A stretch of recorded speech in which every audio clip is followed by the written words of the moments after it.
Hello, everybody, and good evening, and welcome to FZY Israel Tour 2025 Parents Information Evening. My name is Lucy, and I am the Mazkira at FZY to oversee the team in the UK and the Israel Tour program. I'm joined tonight with a few amazing people of this team.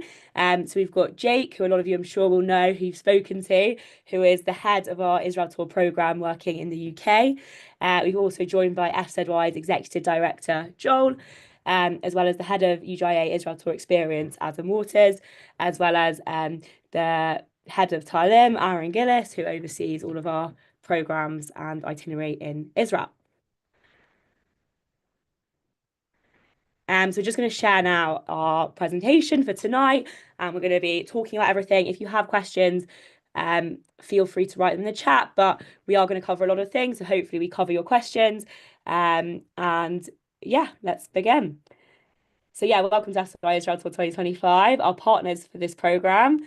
Alongside FZY, we work with the UJA Israel Experience, which is why Adam is here. They oversee all of the Israel tours that are running in the UK this summer. They work with Allow, they work with us, and they make sure it runs smoothly, that experience. We also work with the Jewish Agency for Israel. We coordinate things with them in terms of the programming, terms of security, things like that. And our other partner is Talim, Educational Tours in Israel, and they make sure we're running amazing schedules, our programming, our logistics, everything like that. And we have the correct Israeli staff on the ground. So I'm going to hand over to Jake to talk a little bit more about FZY. Thank you. Thank you, Lucy. Good evening, everyone. I will just quickly reintroduce myself. I'm pretty sure I've spoke to most, if not all of you by now. But I'm Jake. I'm working full-time for FZY this year, and my main role is heading up Israel Tour. I went on this program as a participant nearly 10 years ago, 9 years ago, and it changed my life. Led this program 2 or 3 years ago, and now I'm proud to be in charge.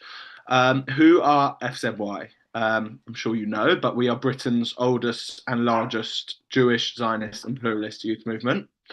Um, Over the last decade, we have taken over 5,000 people to Israel, and I think that number has actually grown in the last year because we've got some other programs, not just Israel Tour, going to Israel now. Um, and we take more than any other youth movement to Israel every year.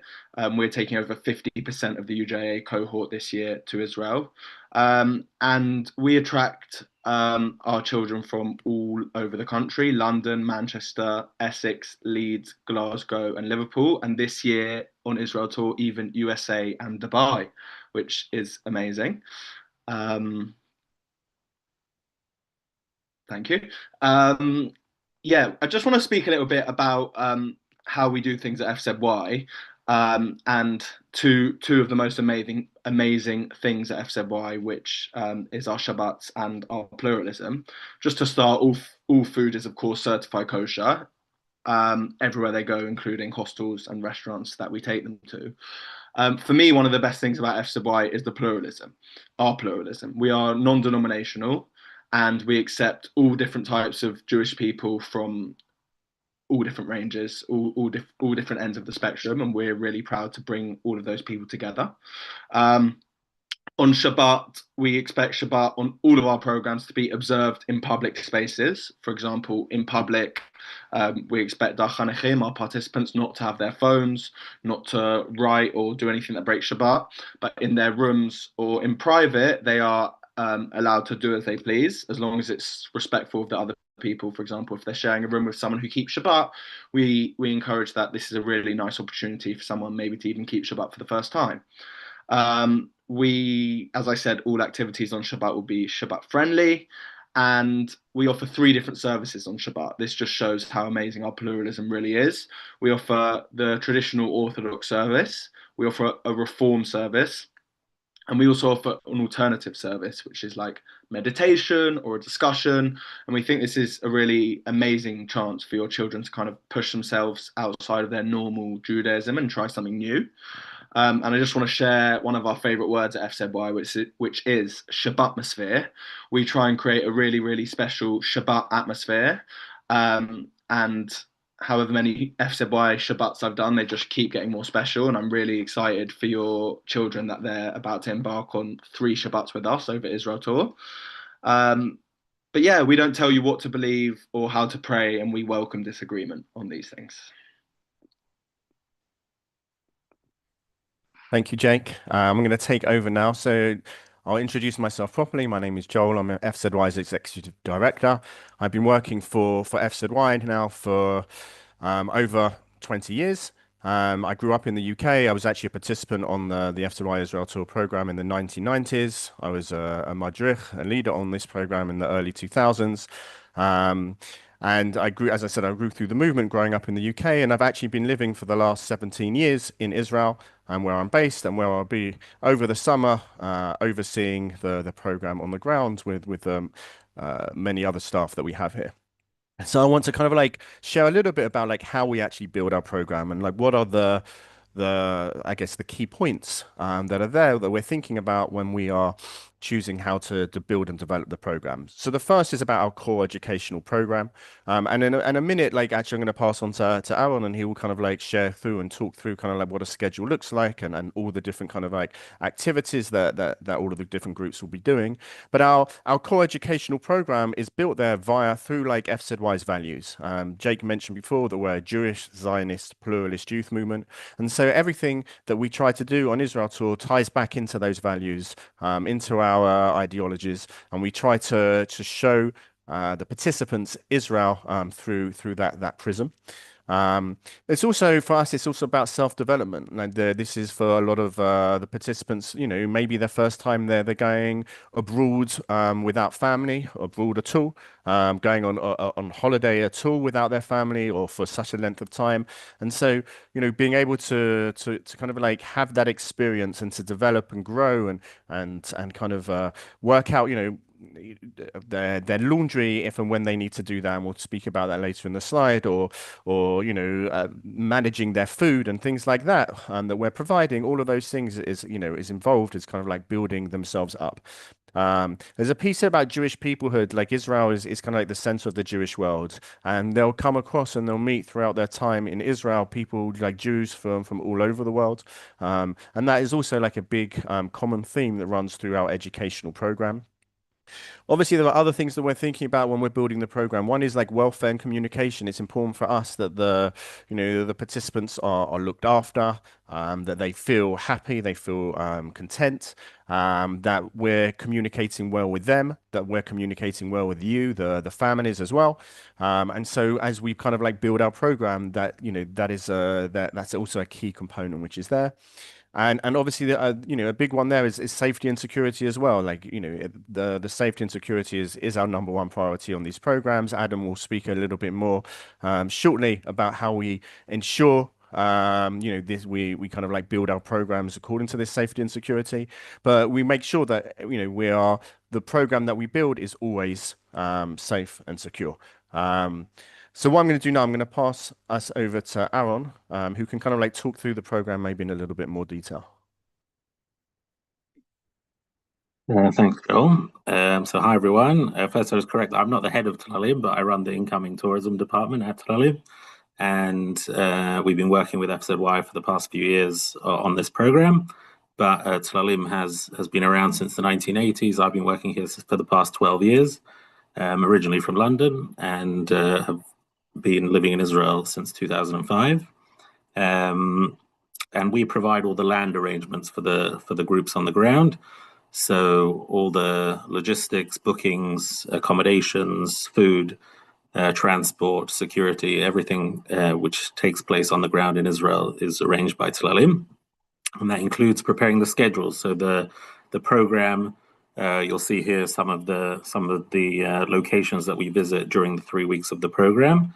But it's not just a tour. It's not just visiting one site or one attraction after the other. There's an educational thinking behind all the places that we visit, and that translates into the program itself as well. So whether that might be educating towards post October the 7th, whether that might be programming with different organizations who put a focus on that, speakers who come in the evening to talk about that subject. But not only that, volunteering, lots of volunteering on the program, mifkashim, meetups with different populations in Israel. These are all things which are very much a focus when we decide what the 3 weeks schedule looks like. Of course, it is fun as well. You see here some examples: kayaking, Masada at sunrise, camel riding. There are lots of fun activities as well. But the education is there's always an educational thinking behind it as well. So here you'll see a sample week, and then of course in the next, I'm not sure how long, but Jake or someone at the FZY team will be in touch with a schedule of the specific tour that your child is on. But this, you can see here, it's a very varied program. It includes hiking, which is, really feeling the steps, taking your steps in Israel and feeling the country, but also different sites and museums which we visit. And then also special things that are organized specifically for the UK groups. For example, we have a partnership with MDA UK, where we visit MDA centers and hear from a paramedic who was present on October 7th. So these are all things which we do as part of the program, and we're looking forward to welcoming your children to Israel.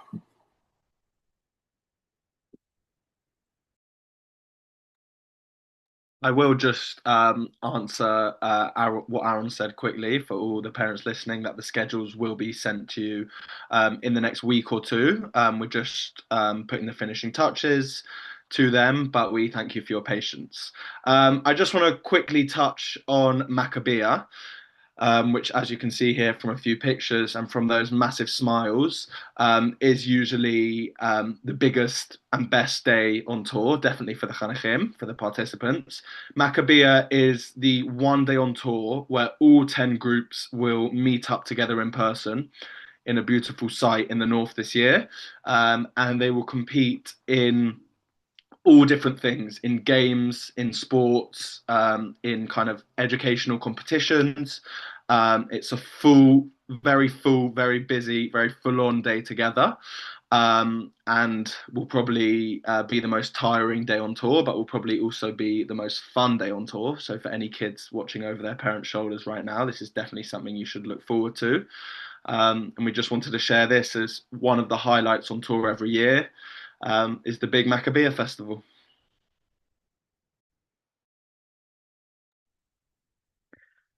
Hi everyone, so my name is Adam Waters. So I'm the director of UGI Israel Experience. We are one of the partners in Israel Tour, and we are ourselves a partnership of the charity UGIA, which many of you will have heard of, and the Jewish Agency for Israel.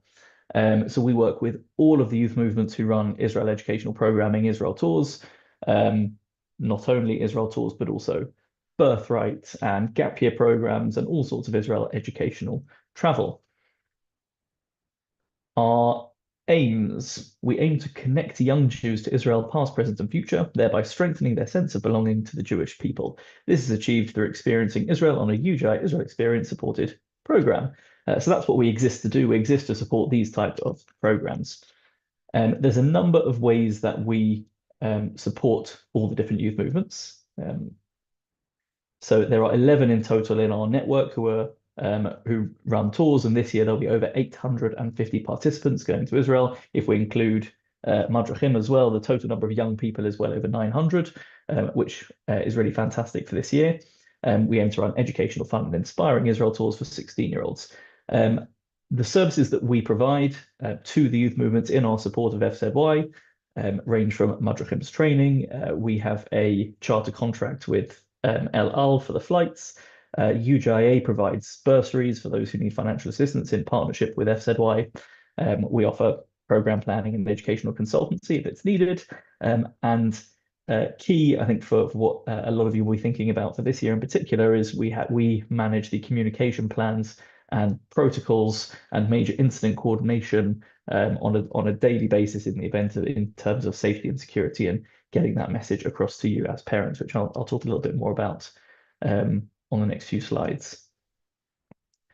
Another key partner, Aaron has already introduced himself, is Tlalim. The message I wanted to give, so we at UGI Israel Experience, one of our roles is to ensure the highest standards across the network of the UK Jewish community. And so in order to get access to the UK Jewish community, the tool providers that we work with need to meet certain standards that we set.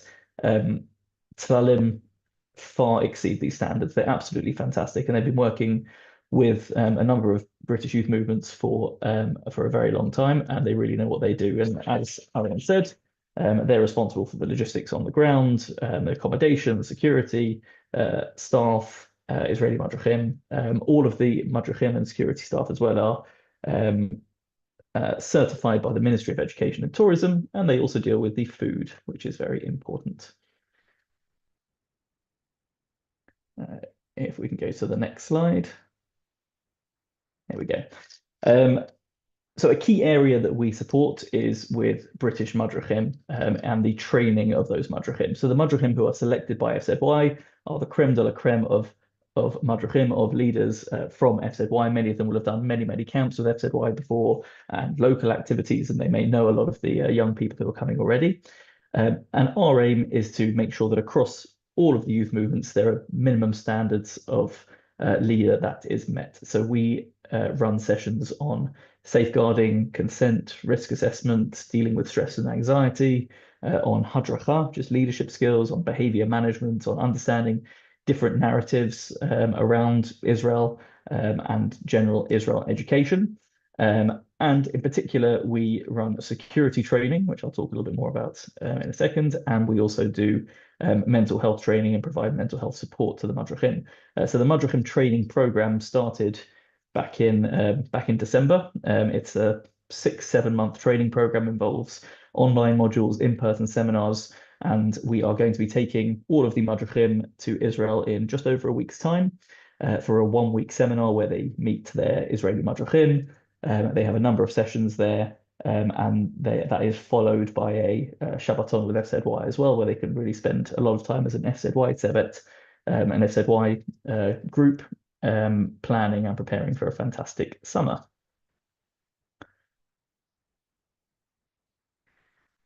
So just a few quick things to run through. You all will have read and agreed to, as part of the application process, the code of conduct, which has all sorts of things which you and your team have agreed to. Please take this opportunity before tour begins to go through that, find it in your emails, and go through that again with your child. It's very important. We hope that everyone will have a fun and enjoyable time, and that comes with everyone following the code of conduct. It's really important to let FZY know as much as possible about your child so that they can better look after them. Our aim and FZY's aim is to take as many people as possible to Israel and give them this fantastic rite of passage experience. We don't want anyone to miss out, so we are not looking for reasons not to take people. If something has changed from when you filled in the medical forms, please let FZY know so that the Madrechim can better look after your children. There is also important ramifications for the medical insurance as well. If something is not disclosed, it could invalidate the medical insurance. So please do disclose everything to FZY. And when speaking to professionals and volunteers from FZY and UJI Israel Experience, please do so with respect and patience. We will afford you the same as well. So this is just a bit of a chart to show you how all the partnerships work. So we have the 3 partners at the top, Tlalim, FZY, and UJI Israel Experience. There is an additional layer on the ground in Israel, which are the Rakazim and FZY movement staff. They have something called Mekashrim, and they will be going around amongst all the groups, supporting them there to look after them. And the bottom layer is what's actually on the bus. So this is what we want your children to see. This is their British Madrechim, their Israeli Madrechim, and this year there will be a security guard on every bus as well as part of our security protocols. And we want to create an environment of youth empowerment, of where your children, they believe that they are on a bus with their young Madrechim having a fantastic time, as Joel said, learning and developing and growing and understanding themselves. And that's what we want them to feel. But above that, there are huge levels of support ready when needed. The Rakazim and Bekashrim who are there on the ground there. We also have UJIA and Jewish agency staff on the ground ready to support if needed. And there is a whole host of support structures in place from all the different organizations as and when needed if something were to go wrong.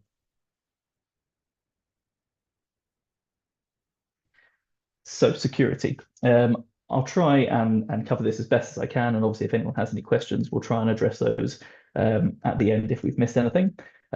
Security is our number one priority, and I think it's really important at this point to point out that we were incredibly proud to run Israel tours last summer alongside FZY and a number of other youth movements.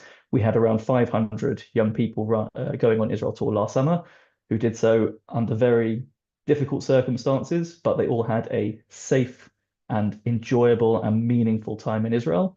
And that's something we're incredibly proud of. And one of the reasons that we've been able to do that is because of the infrastructures that we have in place, the support that is there, and the experience amongst all of our different organizations that goes back decades. We are very used to running programs through all sorts of conflict. Unfortunately, that's the reality, that has been the reality in Israel for decades. We are used to running through intifadas and all sorts of things like that. Last year was a particular challenge, but we were very, as I say, very proud to run safe and secure trips. And this summer we are confident that it will be the same again. So we run a constant and holistic assessment of the security situation, as well as other things. So things like heat waves, as an example, is also something that we're constantly monitoring. And that is through an organization called Cheder Matzav, which is a part of a department called Moked Teva. And they are essentially a centralized situation room, is what they call themselves, an HQ, which gives guidance to all tour groups on the ground in Israel. So not just groups from the UK, all of the tour groups, all the birthright groups, all of the gap years, every single educational travel from around the world, tens of thousands of groups who will be visiting Israel tens of thousands of people who will be visiting Israel this summer. They provide that guidance. Every single day, the itinerary for the group has to be given to Moked Teva for approval before you leave the youth hostel. And they will give guidance if that is okay and if that gets the green lights. It could be, for example, that they give guidance that day that actually, because of the weather, because it's particularly hot, a certain tiyul, a certain hike might not be okay to do, and therefore the schedule might have to be changed. Or there might be a particular security incident that you need to be aware of, and they are constantly giving that guidance. And it is a huge infrastructure there to support all of the educational Israel tours on the ground. In addition to that, the support that we provide here in the UK through UJI Israel Experience is we have GPS tracking on every single coach, so we know where everyone is at every time. There will also be a security guard with the group during the summer, and we have high-level partnerships through the Jewish Agency for Israel, through the UJIA, through our contacts at the British Embassy and the Israeli government, so that if something were to go wrong, we're ready to act, we're ready to support, and we're ready to communicate with you the best response and what is going on and the plans that we have.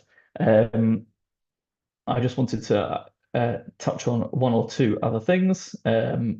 So the training that we will be giving to the Madrachim, because I know this is something that's been brought up, the training we'll be giving to the Madrachim on the June seminar, we have a particular session run by an organization called Pikud HaOref, which is the Home Front Command. And they provide the security guidance in times of conflict to all citizens of Israel and people visiting, all civilians within Israel. They will be coming to the June seminar in a week's time and running a security session for the Madrachim, so that the Madrachim are aware of exactly what to do in every situation, in a siren situation or in any other emergency situation. And the Madrachim will then be able to best advise the Chanachim. So as soon as the groups land in Israel, they'll be given a briefing, they'll be given the general guidance on how to act in certain situations and where to go. And then when they arrive at their new accommodation, or if they arrive at a new site, they'll be pointed, they will be directed to where they will need to gather, or where the relevant bomb shelter might be in certain situations, so that everyone is aware of what they need to do should something happen.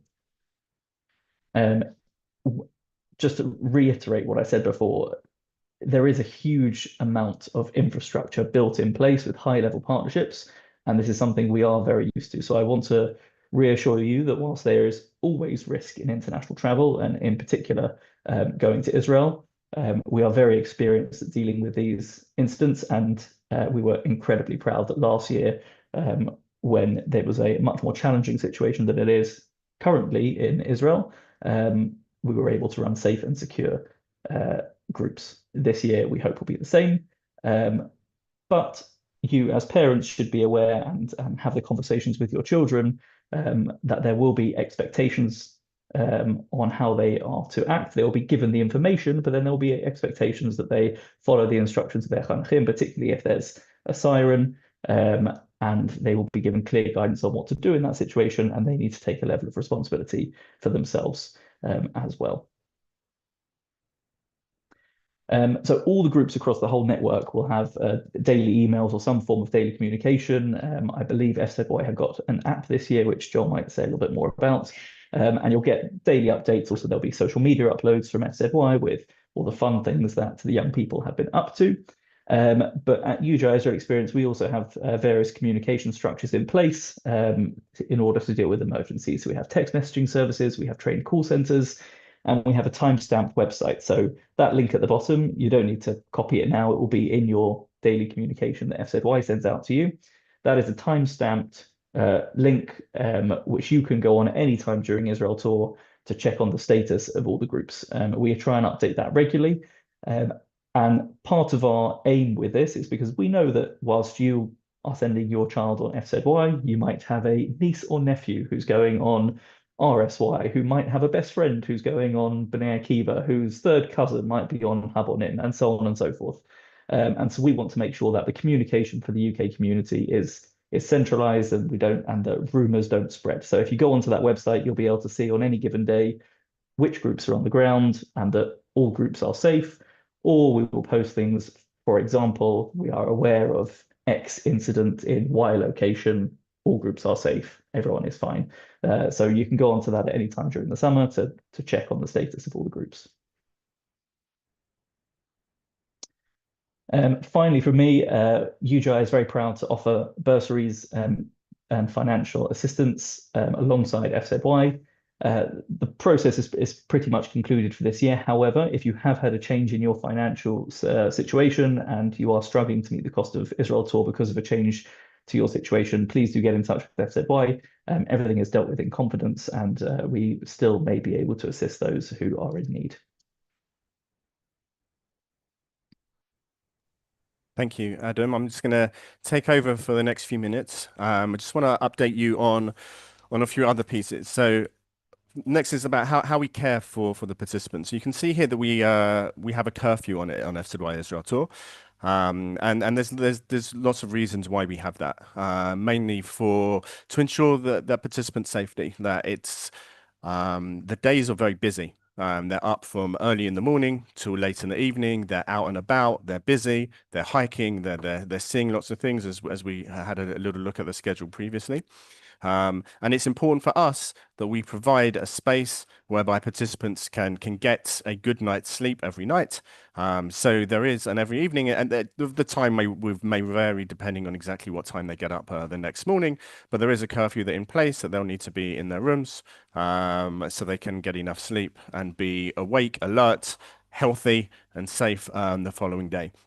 There are clothing requirements as well. Like you should have seen a packing list already, a kit list. But there are certain clothes that we expect and we require participants to both bring with them and to wear at various times. For example, when we're hiking, they need to wear closed shoes, sandals, flip-flops, Crocs, other things like that aren't safe to go on some of these hikes and to be walking around some of the places that we'll be walking. Like Israel's very hot. It often can even hit 40 degrees Celsius in the summer. And so we need to want to make sure that people are looking after themselves, that they're not going to be dehydrated, they won't get sunstroke. So hats, wearing closed tops that cover their shoulders, making sure that their body is covered to try and ensure that they're not going to get ill is important. So again, all of those requirements in terms of like what they should be bringing to Israel are there in the packing list that you should have already received in the information guide, which was sent out a few weeks ago. And we will remind participants every day at the beginning of the day what it is they need to wear, what it is they need to bring with them to make sure that they will be safe during those days. We have one of the staff is that Adam mentioned about the staff who will be with the groups. One of those staff is first aid trained and will be with the group at all times.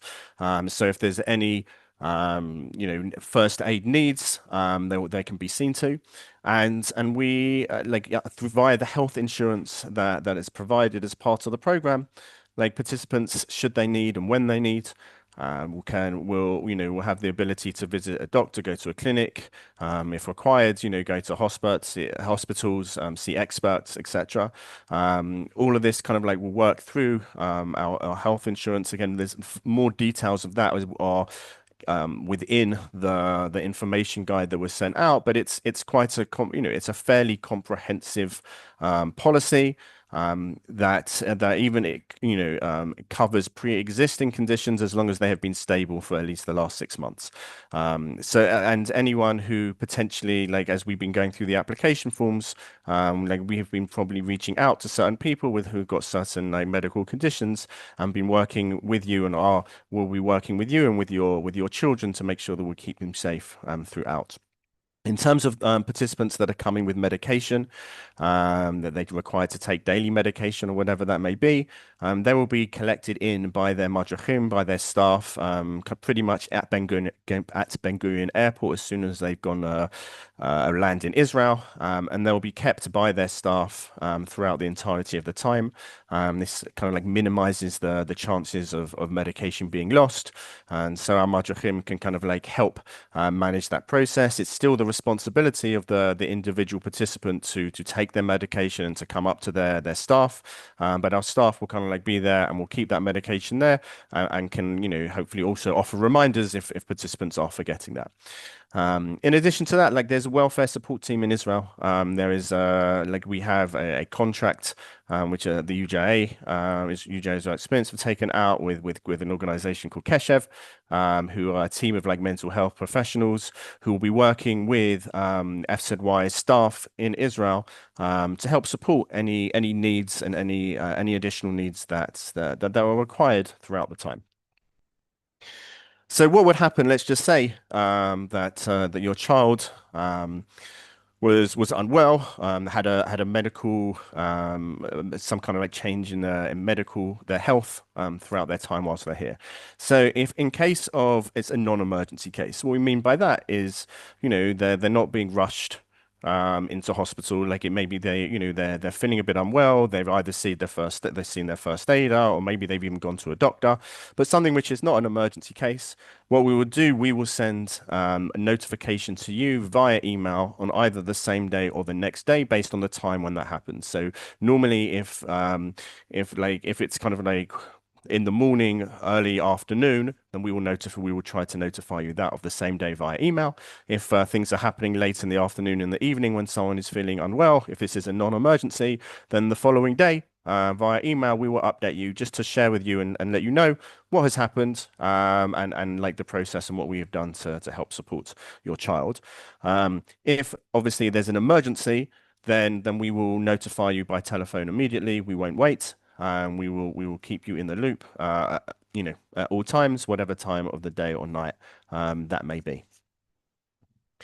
So Adam touched upon a code of conduct that you all would have seen and your children would have seen and read and signed on. But I just want to kind of just to add a couple of pieces onto that, in order that we can provide a program which is safe, that is enjoyable. There are, expectations of the participants to follow our code of conduct.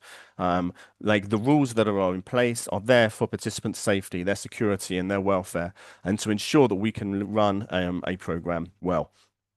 So there is a discipline ladder. There's a sevet warning, which is their madrachim giving a warning, which is a first strike. There is the rakazim or mekashrim, that's that coordinator level, which is a second strike. And if participants are still continuing not to follow the code of conduct, then they could be taken to the head offices of Tlalim here in Israel, and then we will determine and to send them home. Steps can be missed. We don't, it's not necessarily we go always from one stage to another stage. If we think that participants are breaking certain rules which are just completely unacceptable, then we can and we will send people home immediately. So it is important to understand and for you to pass on to your children that the rules and the code of conduct is there for their benefit, for their safety and for their enjoyment. And it's important that they do adhere to that, because we will be taking that very seriously. And we will share this again with the participants firsthand on the first day of the program, so there can be no misunderstandings at all with regards to that. In terms of kind of like how you will be notified, like if there have been your children are misbehaving at any point throughout the program, when it comes to a SEVET warning, which is that first level of strike, we'll notify you via email. Obviously, you're more than welcome to contact us and pick up the phone or email back should you want more information.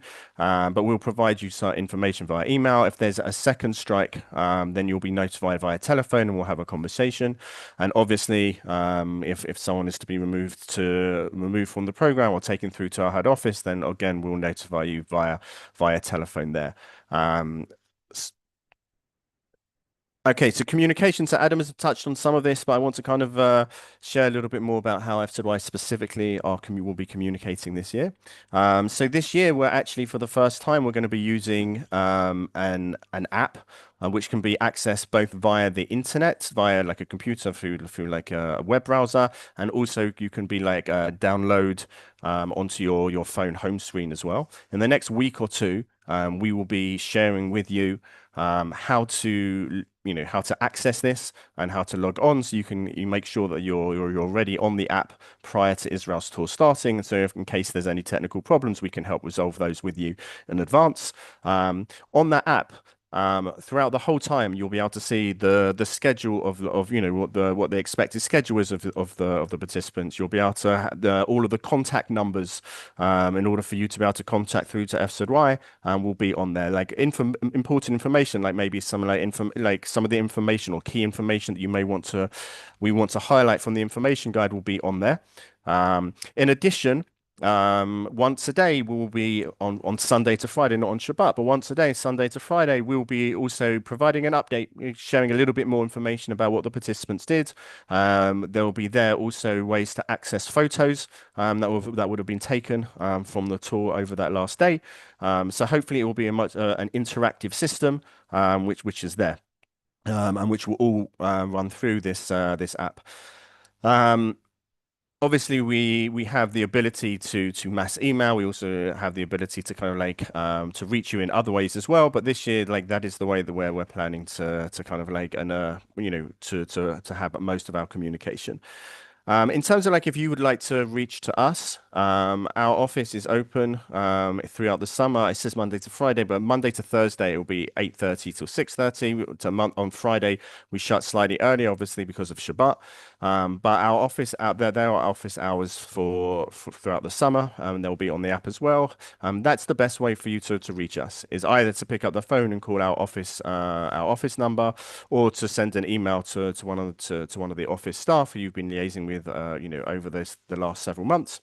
And we will, respond to you and be there to support you and to provide you with as much information as we can throughout the summer. Outside of office opening hours, there's also emergency numbers as well. That will be open 24/7. That number will again be sent to you over the next couple of weeks. It will also be there on the app, so you'll have access to it at any time. Please do only use that phone in case there is an emergency. We do want to be able to keep that line free and available, so that if there is real emergencies, they can be there. And if it's something which is an emergency, then please kind of like reach us during our office hours or send us an email, and we'll respond to you when we can. So you as families, we would like primarily liaise with our UK staff, like Jake and Lucy, who are both on this call, are two of those people who will be there. But we have a whole team of staff in the UK who are your primary liaison. Throughout the summer, parents, we don't speak directly with the madrachim, with the staff in Israel. Like we want them to be able to focus solely on the participants. We want them to be able to ensure that their focus is where it needs to be. And like we have internally, we have like a chain of communication to ensure that our staff in the UK know exactly what's happening, and we will make sure we will provide that information to you. So I'm going to pass over now, I think, to Jake about opportunity we'll be providing this summer on Israel Tour.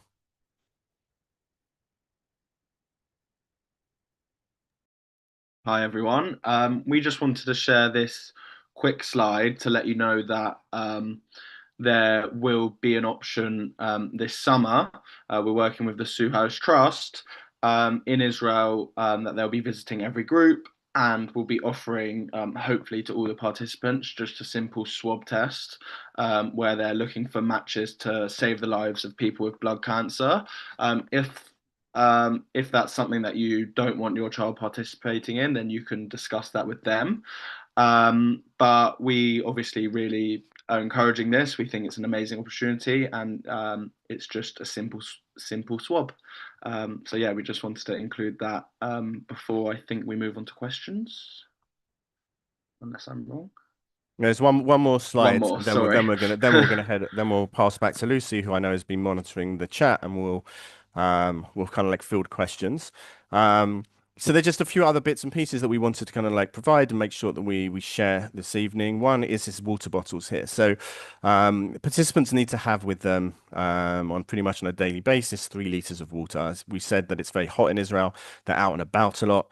So they need to make sure they have 3 liters of water with them at all times. That can either be in one very large 3-liter water bottle. It could be 2 1.5-liter water bottles, whatever works for you, for your child. But it's important that we just wanted to raise that. It's in the information guide. It's in the kit list. We wanted to make sure that we're bringing that to your attention now. There'll be places every day where participants will be able to refill water bottles, and obviously in emergencies as well if they need to buy water as well. But obviously the best way is to bring water bottles to Israel, which can be refilled. In terms of money and what money they should bring with them, like everything on the program is covered within the price of the program. But obviously there will be times where participants may want to buy themselves an ice cream, a drink. They may want to, buy you a gift to say thank you for bringing them on FZY Israel Tour. So we do recommend that they do bring with them a little bit of spending money. Like probably somewhere in the region of 150 to 200 pound is probably more than enough. It depends how many ice creams or how big a gift they want to buy. There are loads of different. FZY doesn't recommend, or neither does Talim or UJ as experience. We don't specifically recommend one specific company or way to kind of like provide the money. We do recommend that ideally it's not necessarily in cash, because obviously they lose the cash, then the money is gone. But there are loads of different companies where there are kind of like these prepaid cards which can be used. So we recommend having a look at that. I think there's a few different options we provided in the information guide that past participants have used. So have a look at that over the next few weeks. And that's kind of what we recommend. And maybe to bring a few shekels immediately, not too much, but just in case they need at the start on the first day or so. Mobile phones. So mobile phones are allowed on Israel Tour. There are restrictions and guidance around that as well. Like obviously we're trying to run a program, an educational program, where we don't want people using their phones whilst we're hiking or whilst the tour guide is trying to share the history or the culture of the place that they're in. But we recognise mobile phones are an important important way to communicate, both with their families back home or with each other, and also to be able to take photos, etc. So mobile phones are obviously allowed on the program when at certain times, and to use them in the appropriate ways. We FZY, you can obviously choose if you want to provide a data package or an Israel number, and you can obviously choose to work with whichever company or provider you'd like. There is one that 019 that we have given details about in the information guide that we work with a little bit, who have both eSIMs and physical SIMs that they can provide. They're based at the airport themselves, and they've set up a landing page just for FZY, and so we recommend you kind of like look at that. They have fairly competitive prices. We don't work for them. We're not on commission. Like, we are very happy for you to choose whatever you want. But obviously, if you choose to go via 019, if there is a problem on that first day, before they leave the airport, our staff will be able to go with them to the actual booth that they have there and help try to resolve those issues as well. So it's worth looking into that. Travel insurance, the full details of that are provided in the information guides. Like the travel insurance policy we have. That which covers things like cancellation and curtailment, lost or stolen items, things like that, all within obviously the specific rules, etc., which they have there. What we do recommend, and this kind of linking into mobile phones and other things, that we do recommend that participants don't bring with them expensive items. That like we will try, if a participant was to have something lost or stolen, we will do our best to try to go to a police station within 24 hours, which is kind of the standard requirement of an insurance company in order to file a report. But based on the program and where the participants are and things like that, that's not always possible, which is why we recommend for participants not to bring out expensive things. But we will obviously do our best. If there's ever a time where potentially you would need to use our the travel insurance policy, then you'll be in contact with the FZY office, and we will kind of like help and navigate that process with you. In terms of laundry, we recognize that the participants are in Israel for 3 weeks.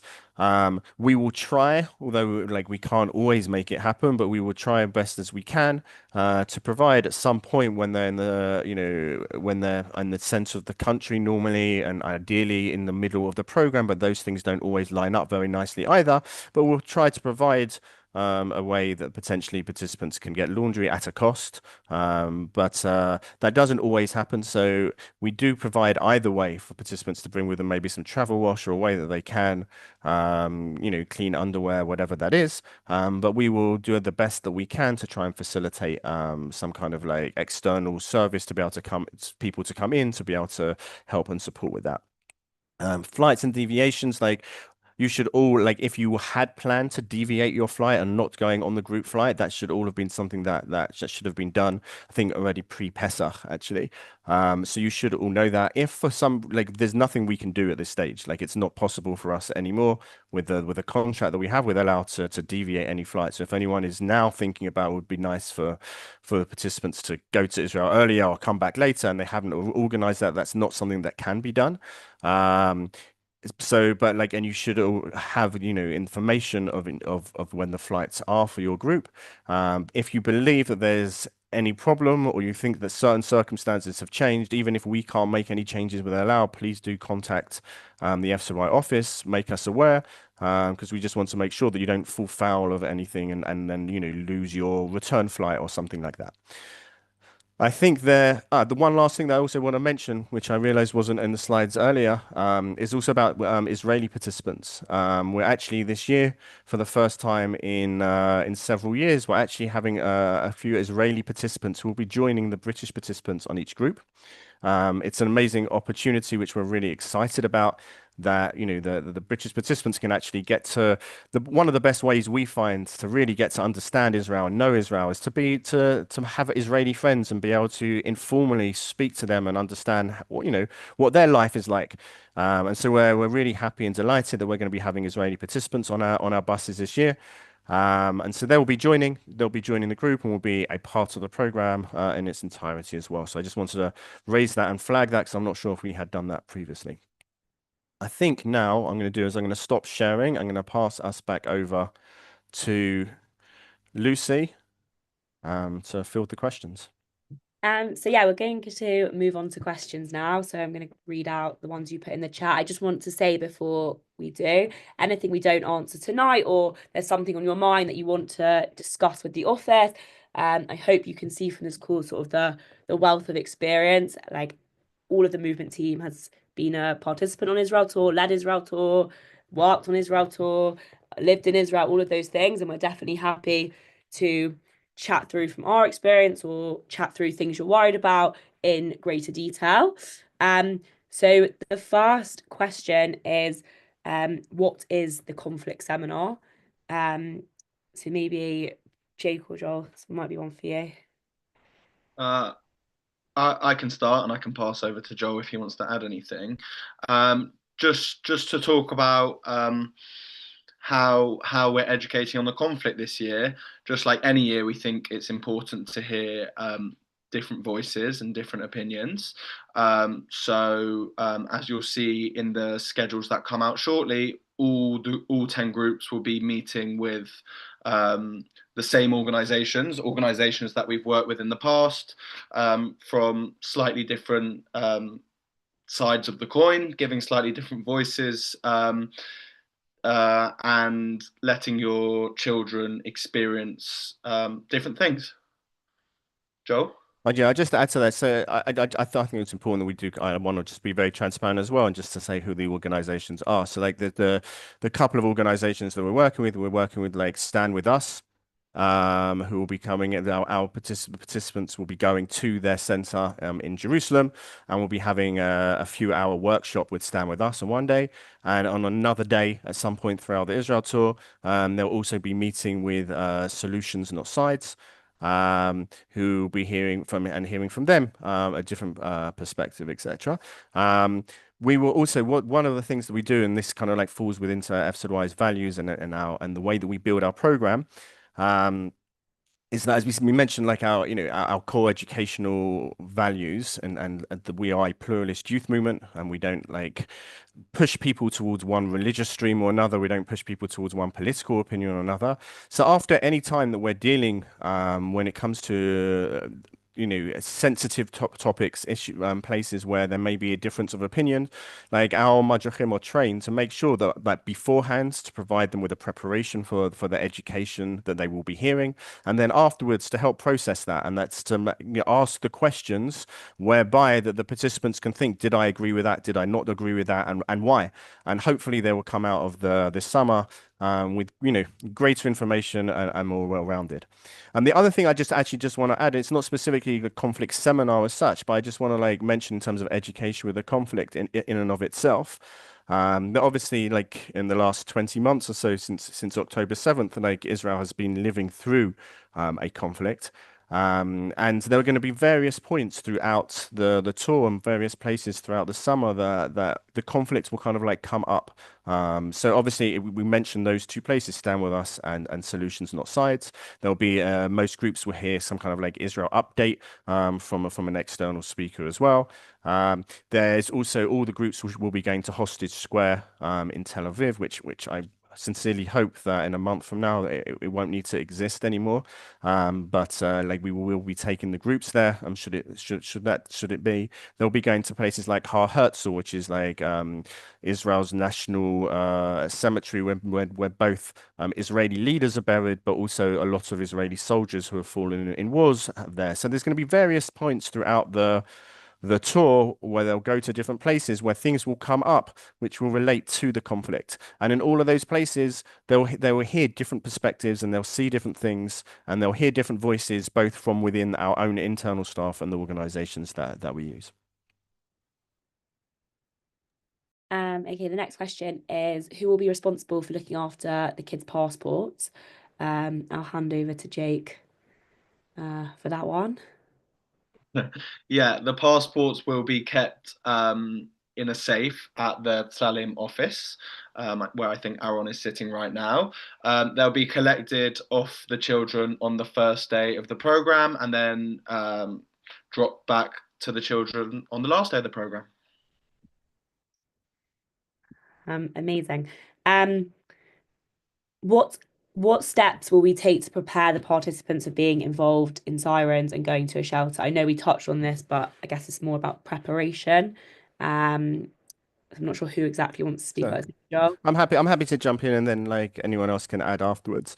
So already like day one of the program, as soon as they come off the aeroplane, pretty much they'll have a talk with their Mekashrim, these coordinators who are there on the ground, who'll be doing a variety of things, showing them a variety of information, but included within that information will be an overview of what it is they need to do should they hear a siren. And go through, the different places where they may hear a siren, whether they're, in a hostel or whether they are I don't know, walking around a city centre or if they're on a bus, like the different places where potentially they could be, and we'll talk through what the protocol is. In addition to that, the staff will be aware everywhere where they're going, where the safe spaces are. So when they're going to, if they're going to a museum, they go to a new hostel, wherever that may be, the staff will note where it is that participants will need to be going, and will share that information with the participants as well. So it will be a fluid reminder continuously, not to kind of to worry or to scare the participants, so to make sure they have the tools at hand to be able to deal with that situation, like if it should it arise. Great. The next one's about family day visits. Will there be any other family day visits than what's in the schedule? And also for those who aren't seeing family on that day, what are their arrangements in terms of security and for them? I'm happy to start on this, and then Aaron can add in anything from a logistical standpoint. At the moment, that is the only family visit time. That is just because of how busy and packed the schedule is. I know we've had a lot of questions on why it's on a certain day or why it's at a certain time, just due to the puzzle piece of having 10 buses on the ground at the same time, all in different places of the country. Those were the family visit times that were agreed. They're all in the center of the country to make it easiest for your family who either probably live in Jerusalem, Netanya, or Tel Aviv. But yeah, and for the participants who don't have family in Israel, it's only a couple of hours slot that those participants who do have family will be with their family, and usually at least half the group aren't with their families, so they will have their time with their madrachim and with their friends on the group, free time in the same area to go and enjoy themselves. Aaron, do you want to add anything? Yeah, I'll just add a couple of things. Firstly, in terms of people who don't have family coming to visit them, that's the reason why we choose the locations carefully of where we do the family visiting time. So it's somewhere, either a mall or some sort of shopping area where there's lots to do for people who don't have family coming to visit them. So they definitely won't be bored or left to do nothing. That's number one. The second thing, with regards to the timings and dates and things like that, we have tried. You'll see that all of the family visiting times are in central Israel. They're not always in Tel Aviv or in Jerusalem or in most of them are, but there are a couple which aren't. And even finding those, Jake can attest that it was not easy to find those times. But it was important that we found them, so we did that and move things around if necessary. And in our experience, we've been doing this for a few years, and this is what we found has worked the best. Okay, amazing. And moving on, the next question is about the Maccabea. For example, will the participants be able to go and support the GB team, or be able to see anything to do with the Maccabea? Don't know who wants to take this one. So I mean, I can jump. I mean, like we have a very, very packed schedule. The timings generally don't always fit nicely. It's not that easy for us to coordinate that. So unfortunately, we won't be able to visit the main Maccabea games. Obviously, like FZY has its own version for the 400 plus participants who are coming with us this summer, but unfortunately, no.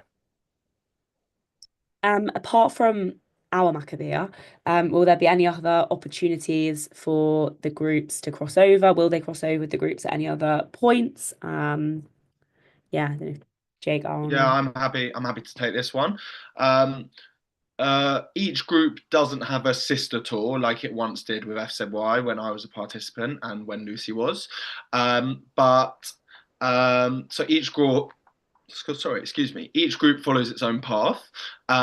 But there are a lot of times where group one may be staying in the same hostel as group seven, for example. A lot of the time that is over Shabbat. So we feel like that creates a really nice Shabbat atmosphere. If you remember the word I said earlier, that 2 to 3 groups might be able to share an amazing Shabbat together in a hostel.